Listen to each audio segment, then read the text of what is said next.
Hello and welcome to a collaborative industry webinar series focusing on Tomato Potato Psyllid with a short update on Fall Armyworm and Vegetable Leaf Miner. This series contains 5 separate 15-minute presentations delivered by industry specialists aimed at informing and upskilling producers and service industry providers on key research and topics associated with these pests. These pests can cause significant economic damage to a large range of horticultural crops, and their management is essential in ensuring sustainability of the industry. Please feel free to send through any questions that you may have to the email address supplied at the end of each presentation. Please sit back, relax, and enjoy the presentations. Lachlan Chilman is an entomologist and a director of biological services. His presentation will focus on the results of glasshouse trials on TPP, recent observations on TPP in Western Australia, and observations on TPP management. Thanks for the introduction there. So our work was based on, once the first detection was found in Western Australia, we were quite concerned about what influence that would have on the growers in Western Australia with their pest management programs. So we did a bit of research on what was happening overseas through ourselves and colleagues, and also with the Ag Department there in Western Australia. From also having experience with consultants and businesses that manage TPP in New Zealand, we're obviously quite worried about what could occur in Australia. Over in New Zealand, chemical control was the primary control of managing TPP, and it was mainly a range of insecticides. So it was quite common for 10 to 20 to 30 insecticides being applied to manage the TPP in these crops. Our biggest worry was the effect that it was going to have on the IPM programs that we'd established, and many people have put time and effort into in Western Australia and all through Australia. So that was the main reason of the trial. The main crops that we wanted to study in the trial was tomatoes, eggplants and potatoes, because these are all key crops in Western Australia and around Australia. We deal a lot in tomatoes and eggplants and capsicums, and we wanted to set up a trial that could test the beneficials if they could survive on these plants. So there was no point for us to be testing beneficials that couldn't breed and survive on these host plants that are affected by TPP. So that's why we selected the particular beneficials in the trial. And with the insecticides, we didn't want to just go for the most toxic insecticides that are available out there to growers. We wanted to use potential insecticides that could be used in an IPM program. These 5 insecticides, you can see there, one of them was ivermectin. It is slightly toxic. It is toxic to beneficials, but it used at the right time. We can use it early in the program where it doesn't have much effect on the beneficials.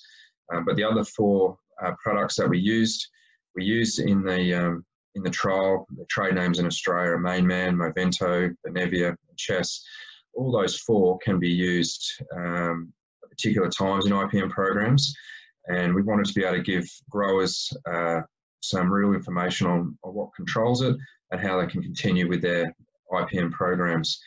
And as mentioned, the 3 main biocontrols that we tested was Nasidicorus, aureus, and brown lacewings. And as you can see there, there's some information about those 3 predators. Obviously in New Zealand, they didn't have the ability to use any Nasidicorus or those mirror type insects to see if they control TPP. So that was something that we're very interested in doing. One of the ideas about the way we set the trial up is that we introduced the beneficials a week before the TPP.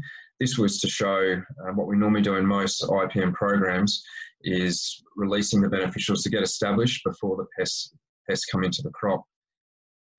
And the way the TPP, we did 3 inoculations of adults TPP into each trial.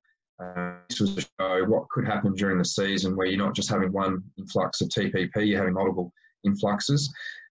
So we did 3 releases of beneficials and 3 releases of TPP. And also with the chemicals, we did 3 releases, 3 sprays of the insecticides over those crops. So with the insecticides, quite a lot of those insecticides are systemic, like Movento. So we felt that actually seeing the effect over a tomato crop over 2 or 3 months by using these products would give the growers the best information that they could use in the field, knowing how it affects over a longer part of the planting time. So just quickly on some of the results that we found from the capsicum trial, as you can see on the graph is the level of total TPP over the trial. The trial went for 2 to 3 months, all on growing plants, as the crops obviously got older and more matured. So the chemicals that really stood out that worked very well in capsicums was products like abamectin, Benevia. Those sort of products were very, very good. As you can see, products like Chess and also the Aureus didn't give great control on the capsicums. The same sort of results continued in the tomato trial, with those insecticides being quite effective apart from Chess.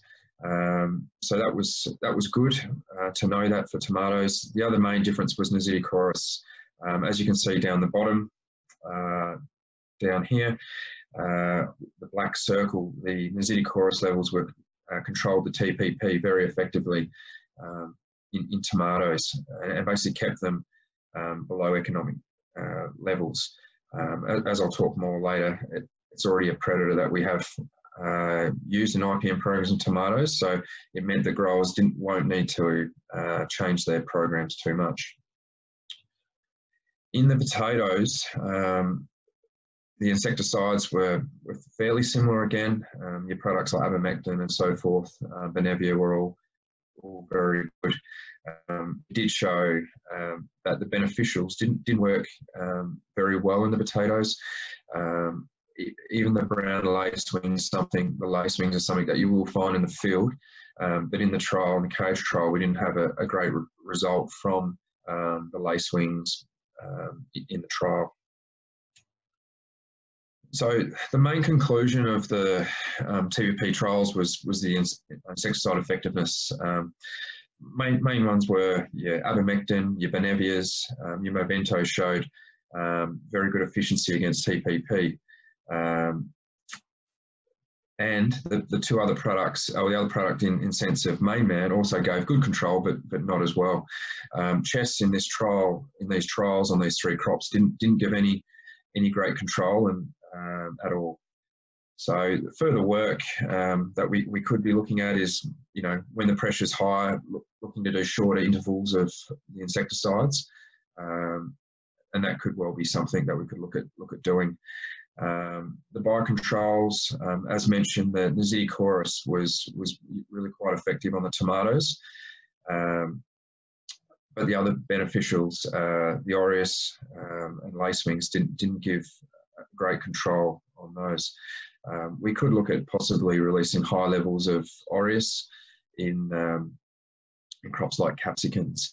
The main benefit from the trial is that I wouldn't say we found, but we were already there, but we're able to prove in the trials that there is insecticides out there that are compatible with IPM.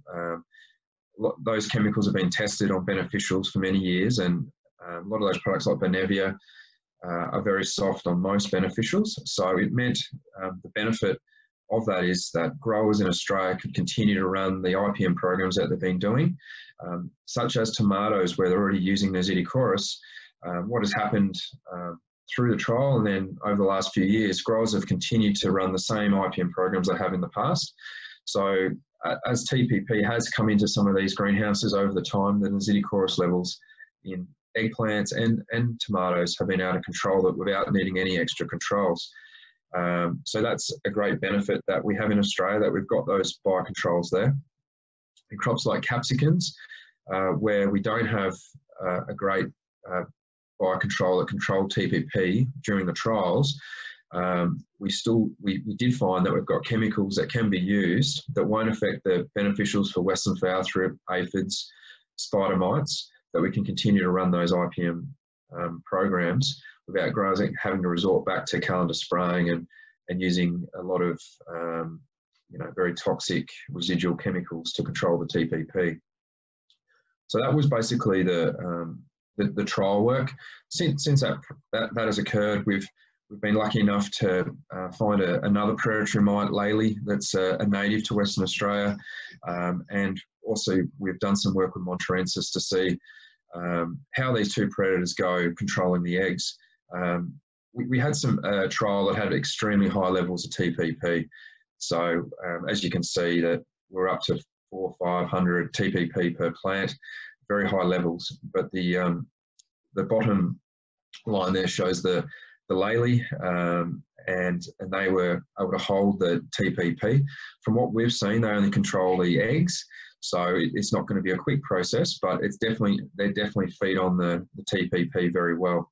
So this is something that we're using a lot more in capsicum crops now around Australia, and we see this as something that could really help continue growers with IPM and take the pressure off some of these softer insecticides as the Benevias and the main man, so they're not having to be used too much, because they are used for other pests in these programs. So that's something new that we're working on. But post the discovery of TPP, I'd say through growers that are growing, greenhouse crops and running IPM programs in Western Australia, in Perth up to Geraldton, the management of the programs hasn't changed really much at all, even though TPP is around. So it's actually a bit of a relief at the moment, the way things have panned out. So thank you.